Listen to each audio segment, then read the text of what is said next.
the Upside Down.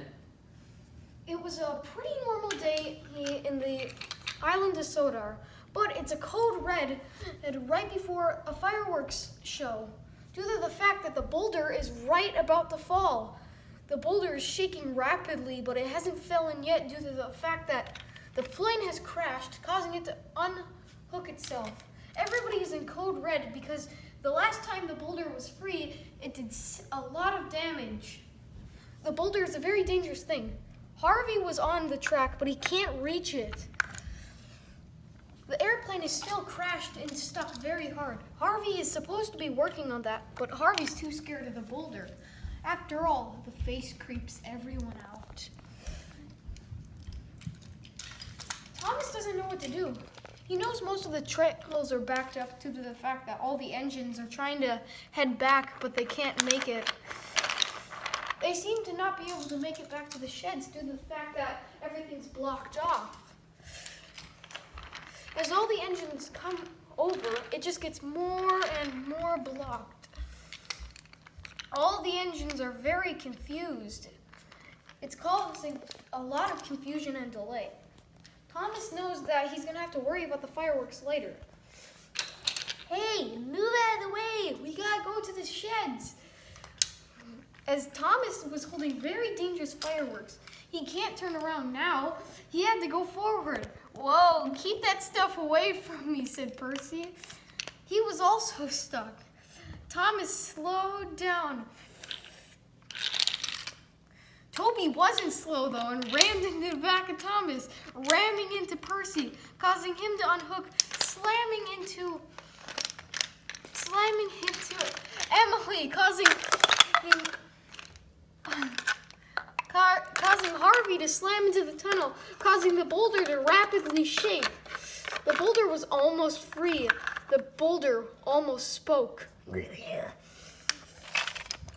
Percy was off-railed. Thomas was in a weird position, and Gordon was just plain out mad. Edward was just plain out mad. I need to return Gordon's coal. Gordon has ran out of coal, and Gordon has been stuck in the same place for about 10 minutes. The boulder was shaking rapidly. Thomas had an idea. He backed up as fast as he could, telling the other people to go on the tracks. As Thomas headed back, he was going a little too fast for comfort, especially for Cranky. He started lifting his claw down to collect the delicate fireworks as he passed. His hook didn't come down in time as Thomas slammed into something, causing him to almost derail. The cart itself was now stuck in a very awkward place. Everybody knew Thomas had made it back to Tidman's sheds. He didn't know what to do about the fireworks cart. Toby was running as fast as he could to get in front of the other engines so he can be the first one. As Toby headed down the track, he knocked Edward straight off the track. And James didn't even care. He just wanted to go to Tidman's shed and slammed into the back. Toby, his coal box was now off. He did not care. He just went as fast as he could. Cranky tried to stop him, but he's like, it's just a stupid engine.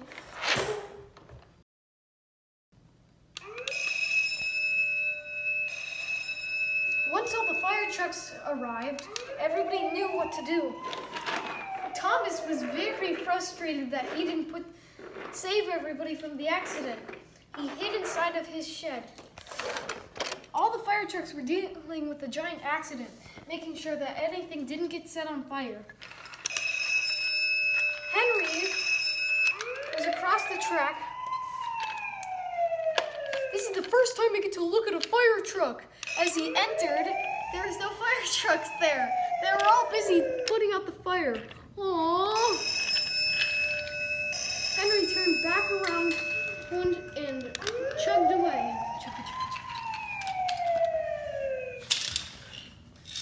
Thomas was so sad, he was planning on running off, but he went the other way.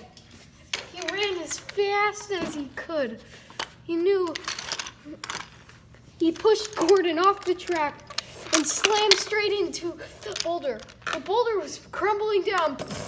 The boulder was now stuck in a different position. "Oh no," Thomas said.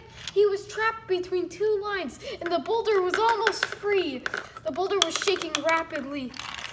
He decided to hide from the boulder. The boulder was shaking rapidly. The boulder was coming unloose. The boulder would be unloose in a couple of seconds. Thomas didn't know what to do. He turned the other way. Toby was just back on the tracks when Thomas pushed Toby straight back off and pushed Harvey out of the way. "Hey," said Harvey, pushing everybody out of the way.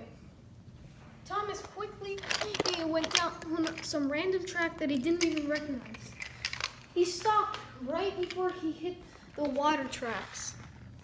"What is this?" he said. Come aboard. I'll send you far, far away." Why should I trust you?"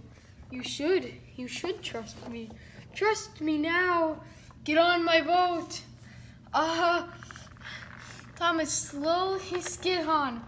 "Enjoy the ride." As Thomas was shaking rapidly. Thomas was violently shaken. When it all stopped, Thomas was confused. When he looked back over, the head was gone. It was an empty body. He couldn't seem to go back in. Thomas was fine with that, though. He didn't want to be shaken around anymore. As Thomas came closer to the bridge, he saw a boat walking on land. As it crossed, he decided to ignore that. As he reached the bridge, he noticed that the plane seemed to be stopped in dead motion, sitting there right before hitting there. Thomas was freaked out and went closer to where the other accident happened. As he saw that all the workers were gone and all the mess was cleared up, he thought they were working on the track tomorrow. Then he noticed Edward crossing the track like there was a track there all along. Thomas was super confused. He looked up and saw the boulder just seemed to be floating there, staring at him. He was scared and ran when he saw Toby driving backwards. Thomas got out of his way as Toby rumbled down. Thomas was extremely confused. Then he saw Harold the helicopter on the helicopter pad upside down. As Harold flew off, he was upside down. "I made spaghetti!" He realized there were several more crankies than in the first place. "Ribbit!" Thomas said, "Ribbit!" As he saw a giant ribbit cranky, he ran down the tracks until he saw this ribbit. He decided to go on it. It was very wacky and weird. He felt different when he came through the other side. "Ribbit!" "Henry, what are you doing?" "No, I'm Gordon and I'm stuck on the track." Thomas decided to go with it as he was trying to get away. That's when he realized the real Gordon just standing up on top. "What is that doing there?" "That's the boulder. Ignore it." That's when Emily seemed to float upwards. Thomas was extremely confused. He was wondering if he was dreaming. He pushed Harold off the tracks, and Harold seemed to float. Except his name wasn't Harold, it was Henry, except people thought it was Gordon, and Gordon was up there, and Thomas was going to die from confusion. Thomas ran into Toby, which Toby pushed off the track and seemed to float away and disappear. Thomas had enough. He noticed that wherever he went, he could run wherever he wanted. Thomas was getting driven mad. He landed back on the tracks. "I need to get back home. It seems that I can do whatever I want here." The boulder was in his path. "I can do whatever I want. I don't have to worry about you." As he floated upwards, the boulder floated up after him. Thomas tried escaping. "Open sesame!" It opened up. Thomas flew in with the boulder as it shook rapidly. Stop it. Thomas was was shaken. He was super confused. Was he in reality or was he dead? When he started flying back up the track, he started to see that there was no plane. The plane was gone. The plane was finally out from the rubble. As he moved along the track, he was actually happy to see that the track was broken but being worked on. Cranky, you're back to normal. I was always normal. Where were you for the past 10 hours? I was upside down. In a ditch? Thomas was still extremely confused. As he went along, he saw that the helicopter pad was normal and that Harold was still very much normal too. As he moved along, he saw that everything was normal again. He saw Gordon was moved out of the way and everyone was in their sheds nice and happily. Thomas saw one thing that was off though. The boulder wasn't there. Did the boulder leave when he left? Did the boulder magically disappear? Did the boulder run off into a ditch? Did they deal with the boulder? All of that Thomas knew is that he'd never have to deal with the boulder again. As he went back towards where he started, he said, "What was that?" "It was your imagination." And here's some of your imagination right here. The boulder came out, started heading straight for him. Thomas sped back as fast as he could. Thomas was in a very deep mood. He couldn't feel emotions, but yet he was still scared of the boulder.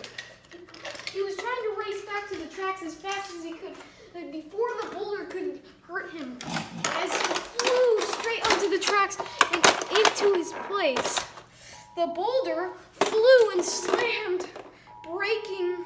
Why does that happen every 10 seconds? Slamming into Thomas's thing, but it wasn't able to get in.